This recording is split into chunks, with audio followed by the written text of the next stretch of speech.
right, welcome into the Questionable Podcast. You got Scotty Questions here tonight with Meko. What's good, man? And Gionne. Hello. And we have a very special guest, Jeremy Reisman, here today. Thank you for being here. What's up, fellas? Thanks for having me. Absolutely, and we appreciate you swinging by. Right, we have a little T-shirt for you here. I'm a real journalism for those that are listening and not watching. So we'll get into that a little bit later, but this is for him. We'll send you guys a couple also. Love it. That's so great. Yeah, we'll take care of you like we do. But anyway, thank you again for being here today, and thank for everyone for tuning in. Please like, follow, and subscribe on all the platforms. But here we're going to dive in quickly. We don't want to waste Jeremy's time. So again, Jeremy, so a little bit about us at the Questionable Podcast and Questionable Tees. We support and talk about Detroit sports news, and we like to focus on mental, physical health, and wellness, right? On top of that. So being questionable is really being yourself, being truthful to yourself, right? So a good example of this was Simone Biles and her not wanting to compete, right? That's being questionable. That's what we, as a group are trying to cultivate and grow as a community, right? And so the first question we want to ask you tonight here is, what was one of your most questionable moments, right? Not in a negative way, right? We all have some of those, but sure. But yeah, we'll lead in with that tonight. Well, I mean, there was a moment early on in my sports writing career in which I actually deleted my Twitter account for, I think, like a month. Okay. Maybe not that long, but I needed to step away. We all know how toxic social media can be at times. Totally. Certainly this week with all the Matthew Stafford debate seems to be, and there are a couple times where I need to completely step away. And as the Pride of Detroit brand grows and I get more followers, you get more and more kind of jerks there on social media, and it can be overwhelming at times. And, there are even people that still bring up the fact that I deleted my Twitter account once, like that was, a weakness or something. Just because you deleted it. Yeah. But I've never viewed it as a weakness. I always a mental vacation. That's kind of what I view it as. And I'll still do it every now and then. You build a little bit of a tough shell, and you have to kind of do that to be in this business, because you write things that are critical and people either like it or don't like it. And so yeah, I guess I don't know if I have a specific questionable moment, but I guess the time I deleted my Twitter account was probably the closest to that, because it's jungle out there. You were being true to yourself and doing what you needed to do, right? And exactly. A lot of what we talk about, right, Meko, with this is those questionable moments are around mental health. Yeah. Right. Yeah. About prioritizing yourself and prioritizing like your own personal well-being and your own state of mind. Yeah. So yeah, I think I agree with Scotty. Like that's a huge questionable moment where I think a lot of us in different areas, right? For you with social media, for some of us, we withdraw from people or we withdraw from certain situations. But no, I would definitely probably categorize it as a good questionable moment for sure. And then for us, that links into physical injuries too, right? We always like to link the two. I mean, a lot of times when those get really stressed or anxious, that's when they get hurt.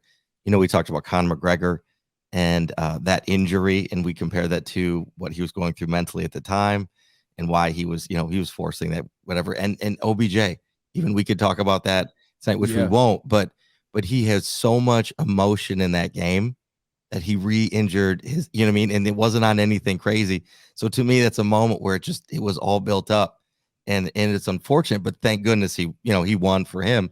I was happy that he's able to get a ring, because had he stayed in the game, I mean, let's be honest, that would have been a different game. So anyway, all right. So that was a little bit about us. So that was your question moment. And I have one more question for you. It's a two-parter though. Your best or favorite moment of being a beat writer for the Detroit Lions, and your worst moment. I'll start and with they might be the same moment. I don't know. I'm kind of thinking about going down that line. One of my most infamous moments, I think, came last year. It was just when the whole mustache thing was starting, and Deuce Staley called me out at the very beginning of I think it was the beginning of the press conference, and he goes, no, it was actually the end. It was at the end. He goes, Jeremy, you didn't have any questions? Where's the dude with the mustache? Jeremy, what? Do you have any questions for me? And I didn't. I was completely out of questions. And I'm just like, no, I'm in off-season mode. I said something stupid, Sure. and like but it was a learning moment for me, because it's just like, even if you don't intend on asking a question, you should always come prepared for any press conference to ask a question. Just be, maybe something will pop up. Maybe someone will ask a question that was similar to yours and you want to follow up on it. Right. But basically ever since that moment, I'd be like, I got to have at least one in my back pocket. Not that the coach is ever going to call on me again. Deuce might, because he's just that kind of guy. Right. But it's a good habit to be in, to have a question ready. So we definitely talked about that too on the podcast. We are a very Lions heavy podcast. Yeah. If you have not listened, but yes, Meko and I talked about it. But I think that's Jeremy he was talking about. Yeah, it's a weird moment. It's weird in hindsight, right? Because obviously we have you on the show now, but like at that time, like we were just fans of your guys' podcast. So it's like, for me as a fan, was like, oh, I know who he's talking about. I know exactly the guy that is. Was kind of like, I get like I guess it's kind of cool to be able to relate to that moment with you, because I do remember watching that press conference and just being like, yeah, I know he's talking about Jeremy right now. Right. We felt we were part of the narrative. Yeah. Right.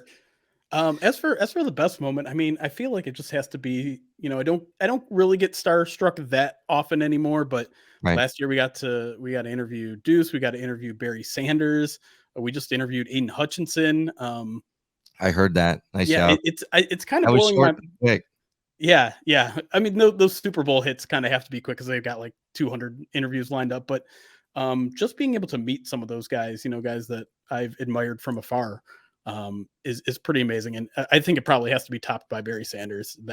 He's the whole reason I'm a Lions fan. He was my biggest idol growing up, and it was seamless, really, to that conversation. He has a way. He's not like a great interview, but he's so disarming, where it immediately goes into conversational mode. And so that was just kind of something crazy. And I know if I tapped for 7-year-old me, however long ago that was, and told him that you'd be interviewing Barry Sanders, he'd just go crazy.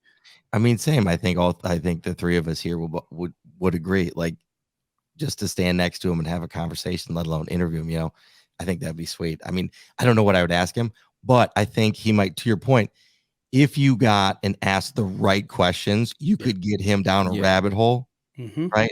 And I heard, is this true that they had, because of Barry, they had like popsicle timeouts or something like that? Is that true? I'm not sure about the story that we got into was that he would occasionally fall asleep on the sidelines. Okay. All right. Okay. Just like he would nap on the bench in the middle of a game. And Herman told us about that. Barry kind of fought back and said, I don't know if that's true, but I'm not sure I've heard of the popsicle one. I'll have to ask him if I get another chance. Wayne Fonz started I think it was a popsicle timeout. I get where I heard it. I think it might have been Derry at Locked On Lines. Mm-hmm. He might have said it, but anyway, so I digress. So Barry Sanders, that's the guy. That's it. That's the pinnacle so far, I think. That's awesome. Well, it's also really cool, like, that I'm close with Herman Moore and Lomas Brown too, like, who are two fantastic guys, just amazing guys, and like they know my name now. And that, again, that's another moment where I just kind of have to shake myself and be like, wow, I'm friendly with these guys. If I have a question, I can DM them, I can text them, I can bring them on the podcast. And that's just, I never really thought I'd be there, even when I started writing and being a part of this. Well, and that's a testament to you and what you're doing, right? And we respect the hell out of you guys, and girls. Appreciate that. I mean, your whole team and what you're doing. We're big supporters. That. Support on Twitter too. Forget those. you know who we're talking about. Sure. But anyway, no. So we're big supporters, and we love to see that. So that's just great. For you to get these wins, and happy to see it. And again, thank you for being with us here today. We do have a bunch of questions, but can you tell us how you got started real quick? Sure. And then I'll be done.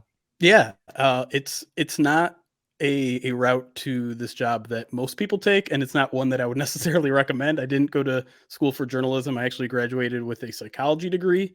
For the first 4 or 5 years out of college, I worked with children with autism. And just talk about a questionable moment there. I got burnt out on that job. It's very tough mental work. I was good at it, but it wasn't fulfilling me in the way that I needed to be fulfilled. It wasn't really good for my mental health. It was just too challenging for me at the time. And so after that, I was wandering. I worked at a dog daycare center, which was a little bit better mentally. I did see that. But not exactly as challenging. And so I started writing as a hobby. And Pride of Detroit, the website that I write for, has an entire section devoted to commenters where they can write their own articles. And that's where I started. I started developing my own preview, which I still do to this day, called On Paper, which is a statistical breakdown. And the guy who ran the site at the time, a guy named Sean Ewell, who now I think works for University of Michigan, he noticed this, the stuff that I was writing was getting a lot of comments and people seemed to like it. So he's like, "Hey, do you mind if I promote these to the front page and people can just read it there?" And I'm like, "Sure." And then he's like, "Hey, do you want to just write other stuff for the site too? I can't pay you, but do you want to do that?" And I'm like, "Sure." And, once I kind of got the foot in the door, I was just like, I'm not going to waste this opportunity. I have an audience. I have, something that I think I'm pretty good at and certainly something that I'm passionate about. So then I started doing film breakdowns.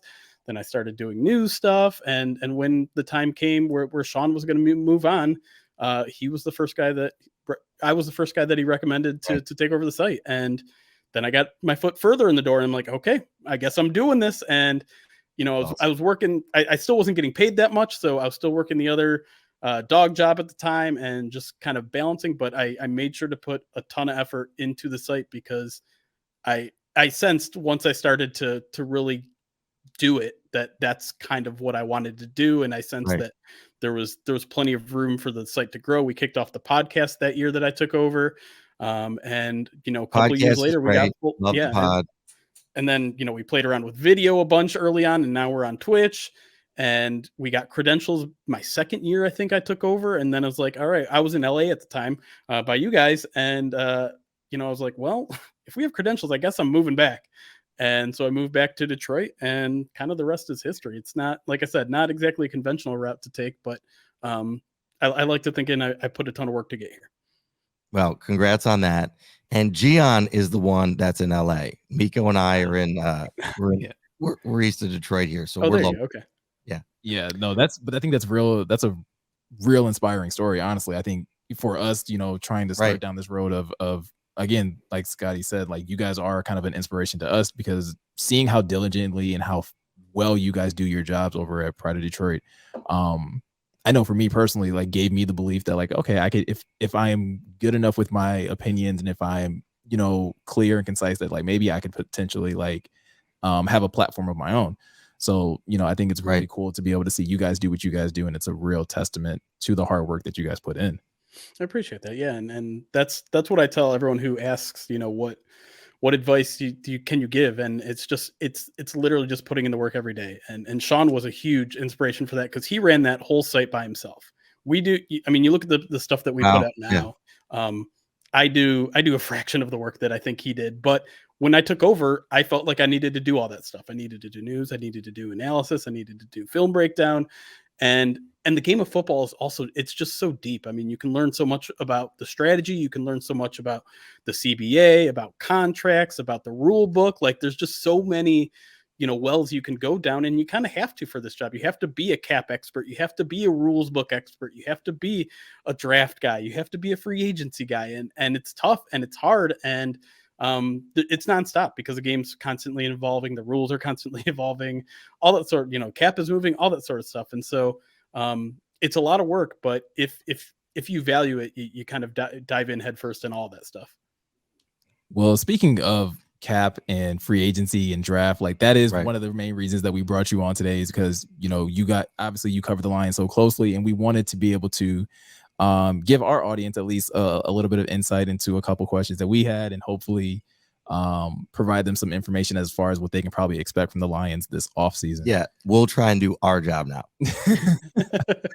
So just to kind of kickstart us off, one of the questions I have is like, I feel like now that we are, the season's over, we're fully entrenched in the offseason mode. I feel like this is the time of Brad Holmes, in my opinion. Yep. This is where we should be looking at Brad Holmes and kind of doing a better job of evaluating how he's going to do putting together this team. And so one of my first questions is that, Brad Holmes claims that, in this year for free agency, they're going to be more focused on acquiring talent. So my biggest question is, do you think that means that they're going to be targeting more like high profile, like big money type free agents? Or do you think it's more of a focus on, last year we saw them give out a lot of 1-year contracts. Is it going to be more of a focus of like, no, we're actually trying to give out like actual long-term contracts and build a more flushed out roster that can be competing year to year? Yeah, it's a good question, and part of my answer here is going to be I don't know, because it hasn't happened yet, and we haven't really gotten a true offseason, I feel like, for Brad Holmes, because last year came with a whole bunch of asterisks with the cap the way it was and the roster where it was. They were obviously, he went out and told us at the end of the year, like, last year was all about getting the young guys some playing time, so free agency just wasn't that big of a priority for him. This year it is. But it's interesting because I feel like he was asked a somewhat similar question that you just asked, and his answer was kind of interesting. He was like, I'm still kind of looking for the same kind of guys, where the chip on the shoulder guys, right? The guys that have something to prove. And so that kind of made me think maybe they aren't going to make a huge, big name splashes. Maybe there is, Marcus Williams is kind of the one that I think everyone is circling as a possibility, since safety is such a big need, and the Saints, connection there with Aaron Glenn. But to me, it almost sounded like he's just looking for these guys that are willing to work really hard, these guys that will, have something to prove and are willing to be part of what is still probably going to be a year or two more of rebuilding here. And so Sure. it might be tricky to land some of those top free agents with that knowledge. Obviously, you can throw a lot of money at people and they'll change their mind real quick, but Yeah. I really don't think that's what we're going to see, unless, maybe just one or two. The one thing I will say is we probably will see more than just 1-year deals this year, because they have some flexibility there. They don't have to be as concerned about cap down the line now that they're getting some of those big contracts off the books. So I think we'll see maybe some 2-3-year deals, but I wouldn't expect anything like, $70-80 million deals to anybody at this point, other than maybe a safety splash. So we should probably, like, people shouldn't, be focused on Allen Robinson, Chris Godwin, like kind of just like take those guys off your list and just kind of be more focused on no Kirk. No Kirk. Yeah, Christian Kirk. Yeah, I mean, I'd be surprised, not completely shocked. I mean, if Antoine Randall had his way, apparently he'd draft all the wide receivers and sign them all. But I really do think, the one thing that Brad Holmes continues to say is we have a very strict plan that we're adhering to. There's this entire plan, and everything that he said publicly, and granted, he doesn't give up a lot of public knowledge. Like, Dan Campbell is a guy who has loose lips, I think, both to his benefit and his detriment at times. Brad Holmes, not that guy at all.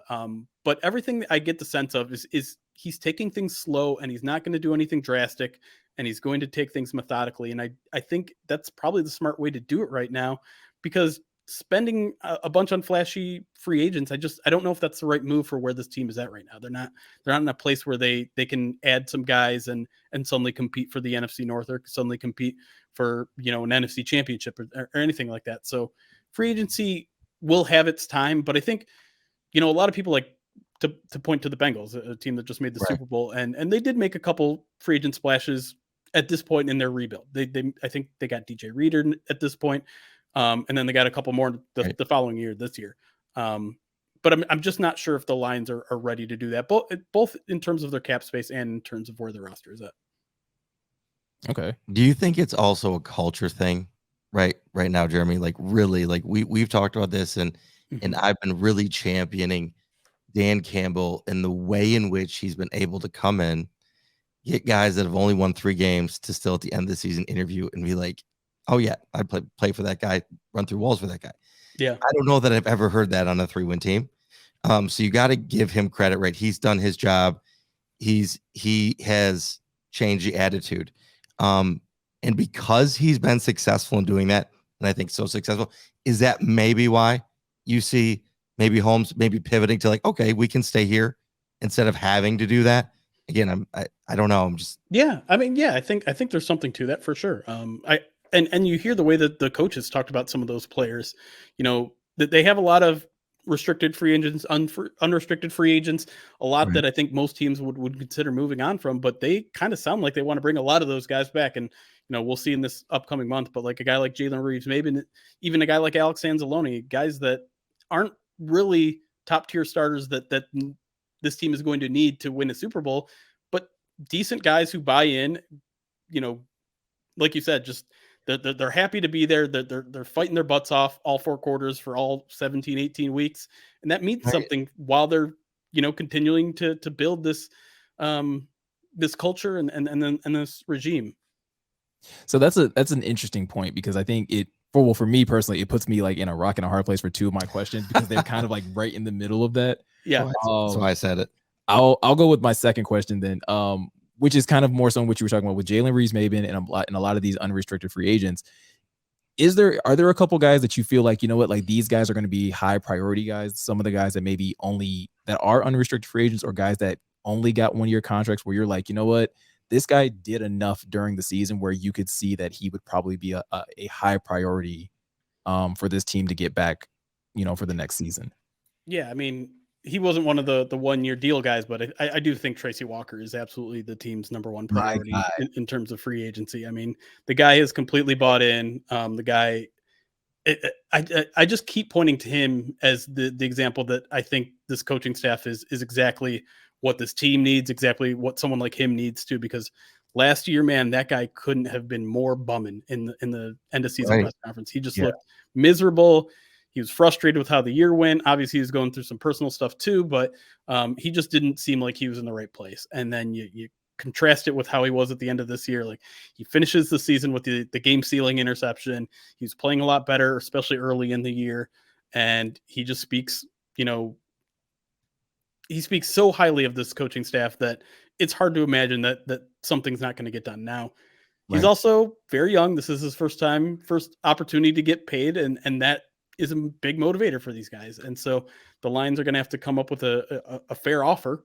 Otherwise, it's certainly possible that he goes find somewhere else to play. I mean, God forbid Matthew Stafford just provided a pretty good example of finding somewhere else to play and finding success. So I don't know if anyone's going to draw inspiration from that, but well, yeah, Tom Brady just did it, right? And that's sure, yeah, and I know, yeah, it works. And I don't know if that's where Tracy Walker's motivation is right now. But the one thing he did say that I thought was really interesting was playing for coaches that believe in you.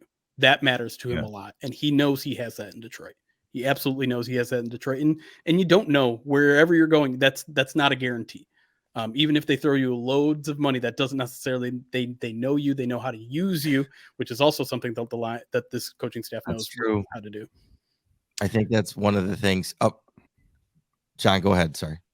To that point about playing for coaches who believe in you, do you think there's anything to that on the other side of that spectrum about Antoine Randall saying, I want to draft 2 and sign another? I mean, obviously, this is a very weak receiver core.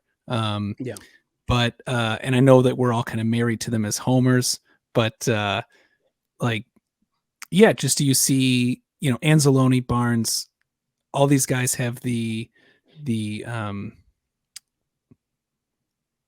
trust in the coaches, but then you have Antoine Randall kind of sticks out in the opposite of saying, yeah, no, we need 3. Yeah, I mean that is kind of an interesting comment for sure. And sorry, that's a hurricane moment. We added the sound effect in. I guess I don't know if I viewed it as maybe not necessarily disrespectful, but maybe dismissing of some of the guys that they have. And Quintus Cephas is a guy I think he's talked about in the past as someone that he does believe kind of showed them something. And he's a really interesting case because they treated him all off season like he was the previous regime's deal. And like he doesn't really fit. He's working with the second and the third string guys, and he kind of continually worked his way back into the conversation, and he was playing really well before he suffered that collarbone injury. So it'll be interesting what they loves Quintez. He was an early adopter of Quintez.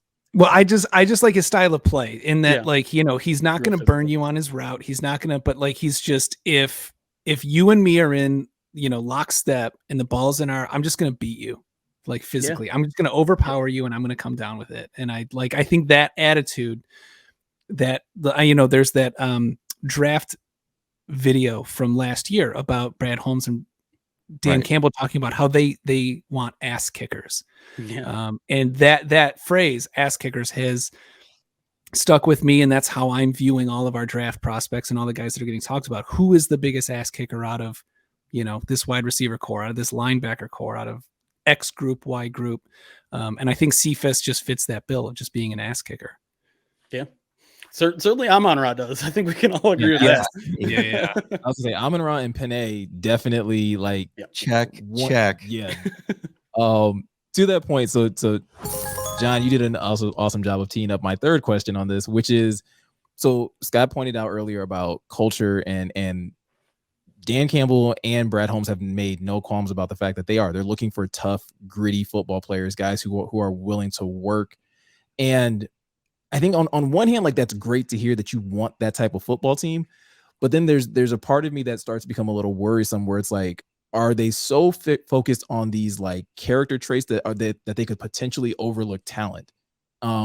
Is that something that you find yourself like becoming like a little concerned with when you're sitting through press conferences, or if you're getting, hearing rumors about guys that they may be interested in? Does that kind of become a concern for you as well? That's something that's definitely crossed my mind. And you kind of don't have to go too far into the draft class. Like Levi Onwuzurike kind of feels like that guy. And not to say he's not a talented guy. He still has 3-4 years to prove what he has in this NFL, but he certainly fit that culture, right? The kind of guy, the kind of ass kicker. I mean, that intro press conference he had, it was an all timer. And so, it didn't produce on the field in his rookie season. Maybe it will later, but I almost kind of compare it to the previous regime, right? Like Matt Patricia had a very specific kind of temperament he wanted in his players, and it drove talented players out of the city. It drove Darius Slay away. It drove Quandre Diggs away. So character, all that stuff has to be part of the equation, but it can't be the only thing in the equation. And so it's something that we'll have to kind of continue to track, because I do think that's something that maybe you should be at least a little bit concerned about, because you're right. Like if you narrow yourself down to one kind of specific personality, then you're going to miss out on some talent. And that's sometimes you want to pass on different personalities, because it's a risk. It's an off the field risk. It's a chemistry in the locker room risk. But the one thing that I would say that kind of reverses that and gives me optimism is I think this is a coaching staff that is capable of reaching a lot of different personalities, of motivating a lot of different personalities. They don't just motivate with the stick like I think Matt Patricia did. They sometimes use the carrot. And you saw it with, Jeff Okudah is the perfect example, right? Like we saw Aubrey Pleasant really get in him, and he's the kind of guy that apparently, that motivates him. But we also saw him hug him, and we also, we see all these players smiling after practice. Like they're not just getting verbally abused out there day in and day out. It depends on the player, and the coaches will be the first to tell you that. In order to be a good teacher, you need to be able to reach different kinds of players and teach differently to individuals. And I think this coaching staff does a much better job of that than the previous one. Completely agree. And we've been championing this coaching staff and everybody that they brought in since day one. We kind of went out on a limb. A lot of people were not really on Dan Campbell, right? National media. Now, I think everybody in Detroit were like, anybody right now, please, anybody. And obviously, Dan Campbell came in, right? You said that, talking a little bit, loose lips, but excuse me. But what he does is he protects the players. I feel like in the way in which he talks, sometimes he protects them, right? He'll take the blame. He will say something to get the attention off of someone else. I think that it's something to be said with this generation of football player, right? More millennial. I feel like the coaches have to be more collaborative and a little more sensitive to the players and less of using a stick. And so I think that this coaching staff is one of the best coaching staffs out there right now. Yeah, I think when it comes to relating to players, I think it is something that you can probably point to, and at least, again, I think that's one of the reasons why you are seeing Lions fans, at least the little bit of optimism that we're able to cling to, at the end of the season after going 3-13-1, is that you feel really good about the coaching staff. You feel really good about the leadership and the teaching that's in place. Jeremy, like I said, I do want to be mindful of your time. But John, I know you had a really good question. We mentioned the Super Bowl briefly, but I know John had a really good question in regards to the Super Bowl and how that could possibly relate to the Lions going forward. So yeah, that's what we, another thing we like to do here is always kind of connect these like meta threads. And the Super Bowl only matters insofar as it matters to the Lions. And so there's two narratives that are at play here with the Super Bowl. You had the Bengals, who were 2-14 2 seasons ago, and then you have the Rams, who Brad Holmes was a very core piece of building that organization. So what do you think this Super Bowl means for the Lions and for Lions fans? Is it just rose-colored glasses looking at this and being like, oh, the future's so bright? Or is this like, does this actually mean that people who know what they're doing are now in charge of the Lions? I know we thought that with Matt Patricia, but now you have Brad Holmes here, and then the Bengals at 2-14 2 seasons ago. Oh no, it can be done. These turnarounds can actually happen faster than we think they can. So I just want to get your take on like what the Super Bowl means. I know you touched on this briefly, but I think I wanted to go like a little step further. Sure. On what you talked about in your most recent episode. Yeah, I mean, we'll start with Cincy, and I definitely do think that's a sense of optimism. Not that it's completely rare for a team to do a turnaround like that in 3 years, but to do it and then make it all the way to the Super Bowl is kind of crazy. And I think a lot of people agree that they probably were there a little bit before their time. Not that they didn't deserve to be there. I mean, they damn near won the whole thing. But it does feel like they overachieved a little bit in a single elimination playoff where, the best team isn't necessarily winning every single time. So the one thing I will say with the Bengals is that I want to see consistent success, because we see a lot of flash in the pans, and I'm not saying they have the makings of a flash in the pan. They don't. They have a franchise quarterback. They have a fantastic wide receiver. They have a ton of cap space this upcoming season where they can rebuild and probably grow even stronger in some places. Obviously, the offensive line is probably where they're going to focus. But I don't know if I see a lot of similarities in how the Lions built their team and how the Bengals have built their team. The biggest one being that the Bengals have that quarterback. They got Joe Burrow first overall, and the Lions are in a great spot to get a really, really good quarterback this year. But the question is whether there is a Joe Burrow, and it seems like probably not. And I know we're going to talk about that a little later, and we will. But the Lions are doing it in kind of a different way. They're building through the trenches. They have an offensive line that is pretty much complete, maybe one piece missing. They added a whole bunch of defensive line help last year, and they'll probably continue to do that this year. And we'll see how that goes. But philosophically saying that you can make a rebuild in 3 years, yeah, I think that is attainable for this team. I think 2023 success is attainable for this team. They do have to figure out that quarterback spot. But I think they're further along than the 3-13 and 1 record suggests. I think they're further along than a lot of the national media suggests. They're certainly a lot further along than the Super Bowl odds of 2022 suggest. Right. But yeah, it's a roadmap to show that, yeah, this can happen in 3 years, and it kind of should. I mean, this team should be competing. I'm not saying they should be in the Super Bowl and after the 2023 season, but they should be, contending for the division. They should be making the playoffs. If they don't make the playoffs in year 3, I'm not going to sit here and say it's a huge failure, but I'm with you there. Yeah, they kind of should be, right? Like it's going to be at least a minor disappointment. Yeah, they shouldn't be in the same spot that they are now, right? We shouldn't be continuously expecting top 10 picks by year 3.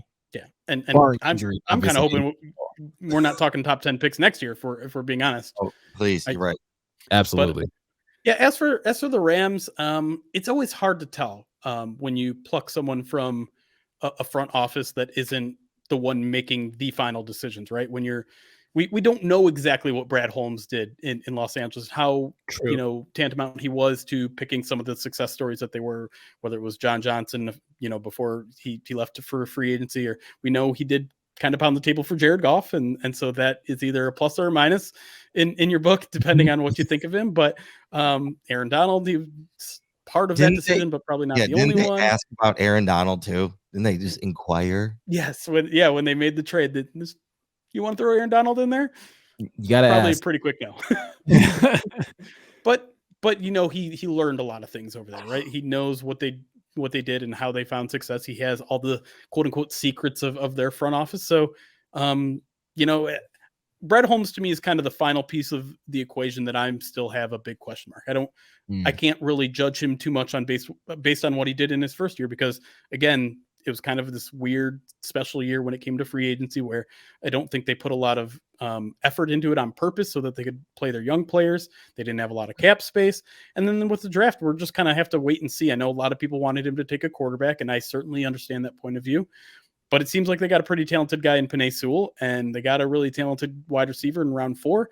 Everything else is still a question mark. And so, I don't necessarily take anything from the Rams' success. Brad Holmes, maybe Brad Holmes' biggest contribution to that Super Bowl team is trading the Matthew Stafford, if we're being completely honest.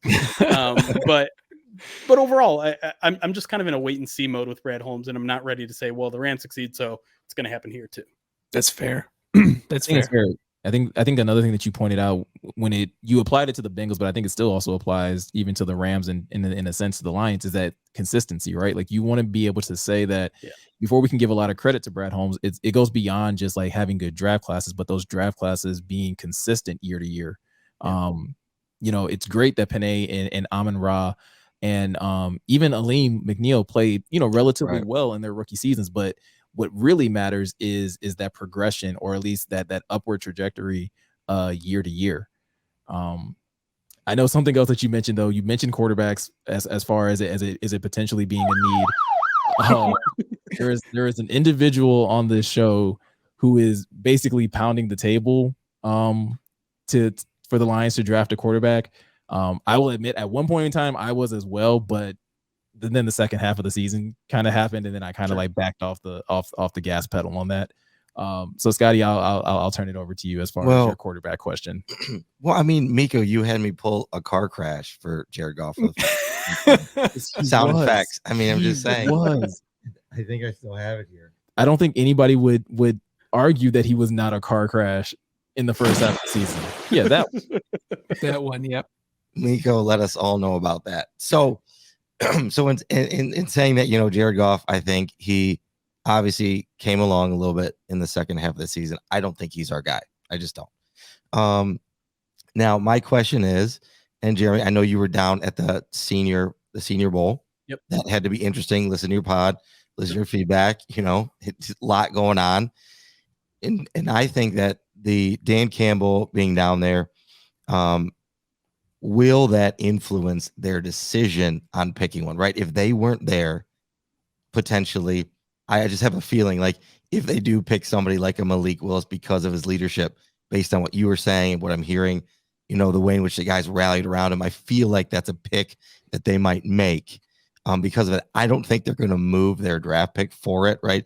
I don't think we're going to take him to, or trade back. I don't think it works for us. But if they want a guy, I mean, they obviously can make it happen. But to me, I feel like that would be the guy. If the Lions were to pick a quarterback, I feel like it would be Malik based on what everyone's saying. Do you have a thought on that for any of the QBs in this draft? It's hard to say. I mean, it certainly seems like the Malik Willis train really picked up some steam down in Mobile. And the great thing about it is that the Lions got to look at basically every single one of the top quarterbacks in this class other than Matt Corral by being down there in Mobile. And I think it's important to point out, while they weren't coaching the South team, the South team, or is it North South? No, it's American and National, the national team. American National, they do get a full day with them in the classroom.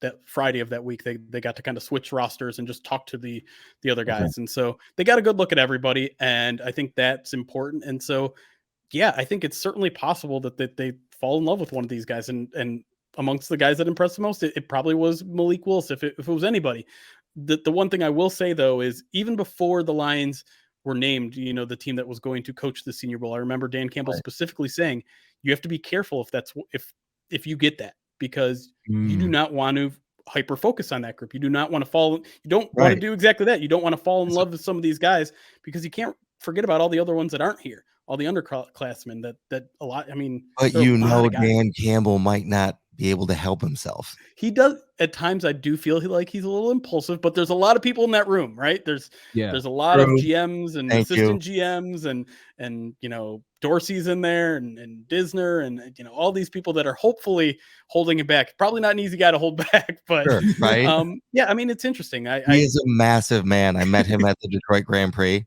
I met him and Brad Holmes at the. I had to shake their hand, talk to him a little bit. Huge fan. He is. He could be in a wrestler. He's massive. Yeah, he is. He is an imposing Something to be figure. said about that. Yeah, jeez. But yeah, Anyway. I mean, just with the quarterbacks, it's hard to say. I don't have a favorite right now. I certainly don't have a favorite that I'd be willing to spend the second overall pick on. But the Lions have all these extra first rounds in these two drafts. So if someone's sitting there at 18, 19, 20 and they like them, I guess I can't say I'd be completely shocked to see them go up and get them, because that's what the Rams did. How would that happen? How do you see that happening? What do you see that taking? Like if they do move up to 18, 19, what would that take? I mean, it's going to take at least 2 first, this, 32 and next year's first, probably more than that. I'd have to, look at one of those charts to see exactly what it would cost. I have to imagine it might be both first next year. So you'd have to really fall in love with the guy. And if you're that in love with the guy, a lot, you kind of have to be like, well, if you're that in love with the guy, just take him at 2. Well, yeah, exactly. I've subscribed to that way of thinking. After listening to enough of your podcast to know that, that you subscribe to that thinking that if you love a guy that much, just take him. You might as well just take him at 2. And I know Ryan's been kind of running that train. I also will say I've been on the Malik Willis train since last year. When Ryan first name dropped him, I looked him up and I was like, I'm in love as well. I started actually watching a little bit of his tape today, and I see the hesitancy. It's going to take a while, but I thought Ryan wrote a really smart column this week about how at least the timing right now is just absolutely perfect. It's unfortunate that there isn't a clear-cut one guy, but the timing for drafting a quarterback at 2 right now is perfect, because they have that year of Jared Goff where they can let him develop, and Malik is a guy that people say is going to need at least 1 year to develop. And so the timing makes a ton of sense, because the team is going to be better by the time someone like Malik Willis will be ready. You'll still get 3-4 years on that rookie contract. You'll be able to move on from Goff. Everything is lined up where the Lions should take a quarterback at 2 this year. The question is just whether there's that guy. And Malik Willis, my big issues with him is, and it's one of the things he started to show down at the Senior Bowl in a positive manner, is the progressions, right? He wasn't asked to do a lot of second, third, fourth reads at Liberty, and when he did, at times it really wasn't pretty, and he threw into some bad coverages and things like that. But if the Lions coaches are confident that they made progress down in Mobile, maybe they think they can make progress in a full year time where he'd be ready in 2023. So we'll see. He's definitely the most intriguing of the prospects, and perhaps one of the most exciting to just follow. I think I'm going to follow that guy's career no matter where he goes. But sure. But the biggest hesitancy for me is just, you're at number 2 right now. You can't miss on this pick. No. Yeah. You can't afford to miss on it. You can't, when you're picking this high, you need a blue chip guy, and you need to be pretty darn sure about it. And so I don't think I'm in the Malik Willis at 2 camp. But they know Malik Willis a lot better than I do. So I guess I hate using this phrase, because we've used it for previous general managers, but I'm currently in the Brad Holmes we trust mode. And that's the motto we live by here. The Holmes, like I said before, he's still very much incomplete grade for me, because he hasn't really proven anything and hasn't really had the opportunity to prove anything. But if the Lions go in that direction, I am just going to blindly trust them and hope for the best results. Yeah. Hey, Brad, what you gonna do? Yeah, that's one of the things that we've he's not answering. We've kind of hung our hat on here as well as in Brad Holmes we trust. And I agree with you. I feel like if they did decide to draft Malik at 2, I think the biggest thing that kind of just says to me as a fan is that they consider quarterback a huge issue. They consider that they're a number 1 weakness, and they felt like they needed to correct that as soon as possible. And again, we did our own little grading of every position group a couple podcasts ago, and quarterback was one that we didn't grade very highly. for good reasons. Even as good as a second half that Jared had, that first half was just so bad. Like Scotty mentioned, we have a car crash for a reason. But I agree with you. I think you have to hit a home run with this second pick, and I'm in a position where, yes, I feel like I would trust no matter who it is, mainly when it comes down to Hutchinson or Thibodeau. Like, I don't really have I do have a preference. I prefer Come on, Meko. I prefer Thibodeau. I do, because I feel like he has the higher ceiling. Meko tried to walk the line there. No. But I would trust. I wouldn't be upset if they picked Hutchinson. That's fair. I'll give you that. So again, Jeremy, we definitely appreciate your time. I know we've held you a little past like what we said we were going to hold you. Okay. Do you guys have any other questions before Jeremy gets out? I have a million questions, but well, hopefully, fire away. Might as well. I'm here. Hopefully, we impressed him enough where maybe he'd be willing to come back. And absolutely. I mean, especially right now, it's the off season. Like, I got nothing to do, fellas. This is fine. I'm not a school night. Well, one thing I wanted to ask, and it plays off something you guys talked about in your most recent one, and then we kind of touched on it here with the Malik Willis thing, is that, do you see this as just a strategy certain teams are employing, or do you see this maybe as a trend moving forward in the NFL with teams kind of building and building and building, and then adding the quarterback at the last minute? So we saw it with the Buccaneers with Tom Brady, won a Super Bowl. We see it with the Rams, build, add Matt Stafford, win a Super Bowl.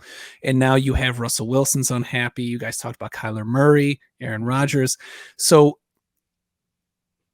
the Lions drafting a quarterback at 2, is this just, do we kind of trust the fact that there'll be a blue chip guy that we can just dump a bunch of cap on in 3 or 4 years? I guess so. The question is, do you see this maybe becoming a trend, or do you just see it being like, it worked for the Bucs, it worked for the Rams, but it's not going to be a bigger thing? Yeah, we just scratched the surface of this conversation in our last podcast, and it's an interesting one, because if you would have asked me last year, I'd be like, oh well, that's Tom Brady doesn't just fall in your lap every year. Of course, that never happens. Right. But now we're on the precipice of this happening potentially 3 off seasons in a row, and it makes you think, like, when certainly other quarterbacks are going to notice this, right? Where it's just like, I go somewhere else and I still have a chance at a Super Bowl. I maybe have a better chance at a Super Bowl, and quarterbacks get unhappy. And we're kind of in a new era of athleticism, pro sports, where athletes are taking a little bit more, they understand the power that they have, that maybe they didn't know they had, or maybe they just didn't have it back in the day, where they can kind of dictate a little bit more where they go than they could in the past. And they don't have to stay loyal to a city for 20 years and just sweat it out and go through years and years of failure. They have a little more autonomy than I think maybe they realized before. And so I think it's possible. I can't point to a specific person who's going to be there. Certainly probably not going to be Patrick Mahomes, since he signed that 10-year deal, but I think that is going to be rare. I don't think you're going to see a lot of teams tie themselves to a quarterback for that long. But it's hard for me to say and be able to predict 3-4 years down the road. But I do think it's an interesting observation that in the past 2 years, this has happened, and it looks like it might happen again. And maybe it just keeps happening. I feel like LeBron started this. maybe this whole thing. I don't know, of like going to a better team to win and then going back.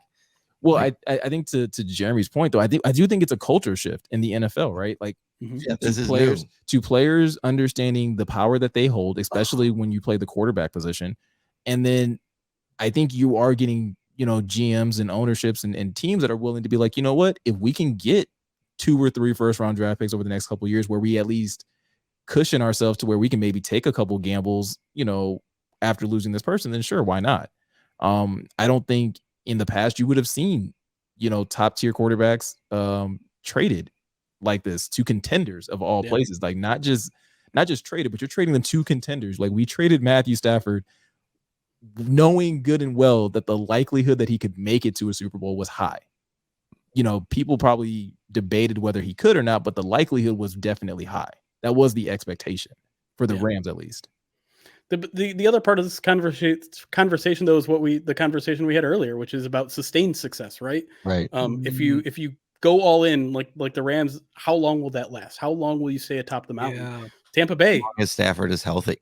Tampa Bay they're done, right? Like they're not going to be atop of the NFC South next year, right? Tom Brady's gone, and now everything else is coming through. So I don't know what that team is going to look like next year, but I don't think it's going to look anything like it did this year. And Right. so it's kind of shooting your shot, and that makes me think it's probably not a route that Brad Holmes wants to take. And if you get your young quarterback, then you're set for a while, and you're going to be able to at least compete for a while. Obviously, Matthew Stafford's a great example that you need more than that. You need to build a team around that too.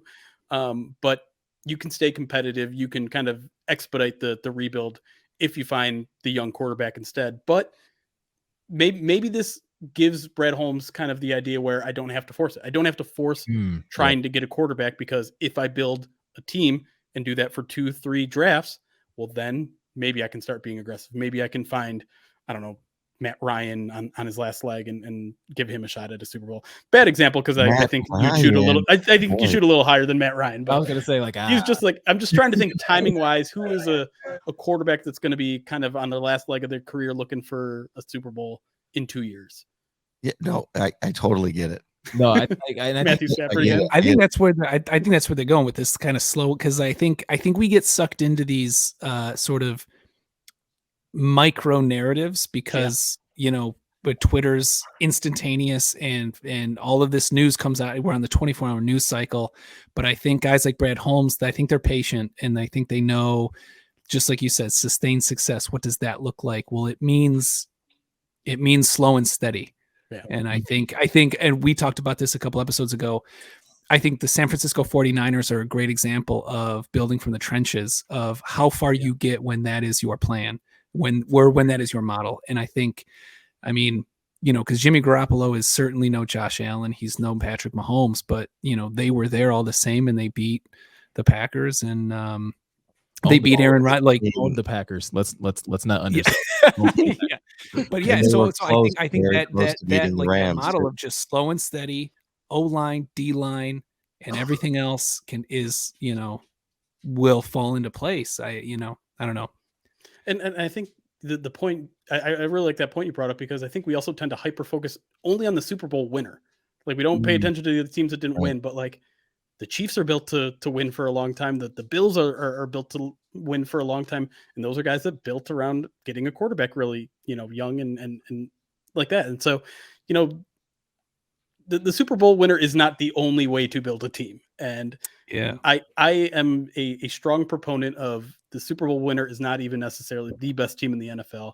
When you have single elimination playoffs, sometimes things go. I mean, we saw how every single game in the playoffs ended, just like the razor's edge of difference in just about every single game, which means kickers, special teams, overtime rules, all that sort of stuff. Just it's crazy, and to just like say, oh well, the team that won, they did it the best. Well, there's a little bit of luck involved. That's all I'm trying to say. And so let's pay attention to how Buffalo built their team, and Cincy and Green Bay and San Francisco. All these teams are real. I mean, even Dallas. I know Dallas flunked out in the first round, but like that's a team that's going to be back, I think.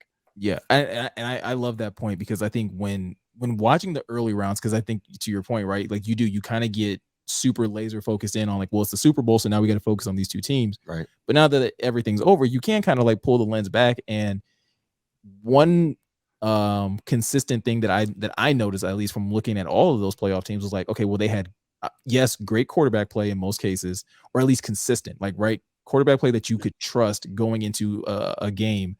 You knew that those guys would deliver more often than not. But the next thing that you saw was like, hey, these teams also had great pass rush.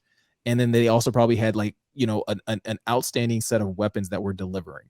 And it's just like, well, that's what you need, right? Like if you're looking at the Lions, like, hey, you need to make sure that you have these things. Now, obviously everything else needs to complement itself as well, but maybe from a basis of like, cornerstone type pieces, like you need to make sure that you have those types of things in place. Yeah, I mean, that's a good point. I mean, look at the wide receivers that were in these playoffs. Just like all of the huge ones. Like obviously you got Cooper Kupp, you've got Devontae Adams, you've got Tyreek Hill and Jason Kelsey and Travis Kelsey. Sorry. Cooper. Cup is a effing cheat code, and it's Yeah. insane to me. I've been saying it for months. He's a cheat code. It just is what it is. It's crazy. But you're right. Stephon Diggs. Stephon Diggs. I was gonna say, I mean, Right. the Cowboys had a good stable. I mean, you know, CeeDee Lamb, Amari Cooper, like again, guys that are consistent and so, you know, yes, you need playmakers, you need guys that can buy into a system, but like you said, you know, not too long ago, you also need consistency. You know, not just from the top, but also from like the guys on the field. You need to be able to trust that those guys are going to show up and perform. Do we think we can say that the better defenses made it further in the Super Bowl or no? That's my question this year, because right, people in those, right, historically defense wins championships. Now the defense won in that Super Bowl. I think Aaron Donald, you know, at the end of the game came down to it, you know, bad man. Yeah. As Stephen A would say, like he and Von, I mean, they just, you know, they got it done. So I'm just curious about your thoughts on the defenses in the best defenses in the playoffs. That's tough, man, because I do feel like the best offenses made it, right? Like, Right. I think more of the best offenses made it deep in the playoffs than the best defenses did. You know, the Bills, I think, were a team that was very well rounded, and the Chiefs beat them because of their offense, right? Right. They just, I think more often than not, a good offense will beat a good defense, but you need to have both, right? I mean, that's the whole argument for That's my lean towards what our draft pick would be, right? And just guessing what we'll do it to, right? Because you would say if defense wins championships, so we need help there. Do it, you know, obviously no brainer, right? But the new NFL is so offensive focused. I mean, it really is. You have to score 30 points. And you know, I don't know how much I buy into it, but like the kind of analytical trend is that defense is just so variant year to year that you almost can't build a consistently good defense. It's very, very difficult to do in the NFL. And I'm not sure if I've quite jumped over into that line of thinking quite yet, because obviously you want good defensive players. Obviously a guy like Aaron Donald will ruin games for the opponents, but there also aren't a lot of Aaron Donalds out there. No. And so, but I think to that point, I think if anything, it shows that where those defensive players matters more than having them, right? Because I think John had mentioned this in one of our podcasts before about secondary maybe not being. I mean, not that you don't need good secondary, because Eli Apple is a living testament right now as to why you need competent corners. But on the same spectrum, on the other end of that spectrum, Jalen Ramsey, you know, had a very up and down game, but he was also consistent in some senses as well. So it's just like, maybe it is. It goes back to that old adage that I think has always been somewhat true in the NFL, is that like, hey, you still need pass rushers and you still need guys that can push the pocket from the middle. Yeah, agree completely. But all right, guys. I mean, any more questions for Jeremy? I know, like I said, we basically kept you for our entire show. That was not the intention, but I appreciate it. Was my intention. I will not lie. I tried to keep him on as long as possible. We definitely appreciate like all the information, all the conversation. Like this was awesome. Hopefully you enjoyed it as much as we did. Absolutely. I mean, you guys are on it. I appreciate this. You know, you helped us out during our charity drive in November. Absolutely. Anytime. I love the stuff you do, and you know, I don't know if you noticed, but I've been sporting the hoodie the entire time. Love it. Well, you're gonna get some more of these, so these are coming your way too. I love it. The fellas are gonna be so excited about that. Yeah, we are. Like I said, we've said it so many times. We are huge supporters of you guys. We can't wait to continue to, like, you know, again, grow, you know, this relationship with you guys, continue to support you guys from afar, learn from you guys as well. Because again, I think I look at you guys as trailblazers. I think you guys are hands down the best sports coverage team in Detroit. Like over 97.1 Ticket, over Woodward Sports. Like you guys do a phenomenal job of having the voice of the fans, but at the same time being objective and giving like true analysis, being real journalism. Nice. Every day. Nice. I appreciate you saying that, man. That does mean a lot from you guys, because I know you guys are serious about your work, and just have it from this conversation. I know you guys know your stuff too, so that does mean a lot. Well, we appreciate it, man. We're gonna let you get out of here. Yeah, Jeremy, thank you again. Yeah, thanks again. No problem, fellas. All right, so again, everybody, please follow Pride of Detroit, Jeremy, Anything else you want to close out with before you leave us tonight? Yeah, anything that you're working on, anything that you want to like tip the people off to? Nah, Push some paper. This is one of the few downtimes right after the Super Bowl where still a couple weeks until the NFL Combine, but I got nothing, man. I got just everyone relax on your Matthew Stafford takes for a while. Let's just take a deep breath and start talking free agency, I guess. Awesome, man. Awesome, man. Well, we appreciate you so much. And yeah, you have a great night, man. Yeah. So Jeremy, we will bug you the closer we get to the draft. I might be at the draft, company. We work, do a day job. We do the letters and numbers for the first round behind the Roger Goodell there. So we'd apply the name and number on the back, and we've done that for the past, I think 10 years. Yeah. Okay. I've been there the past couple of years. Wasn't there last year, but anyway, so I'll be there this year. I don't know if you're going to be there, but we should get together if you are. I don't think because usually most of the reporters are in Allen Park for that's right. That's right. Okay. So I don't think I'll be in Vegas this year as much as I might want that. But anyway, so thank you again. We're going to send you some stuff. But anyway, Jeremy, we appreciate it. Appreciate your time. I really appreciate the time. Thank you. No problem, guys.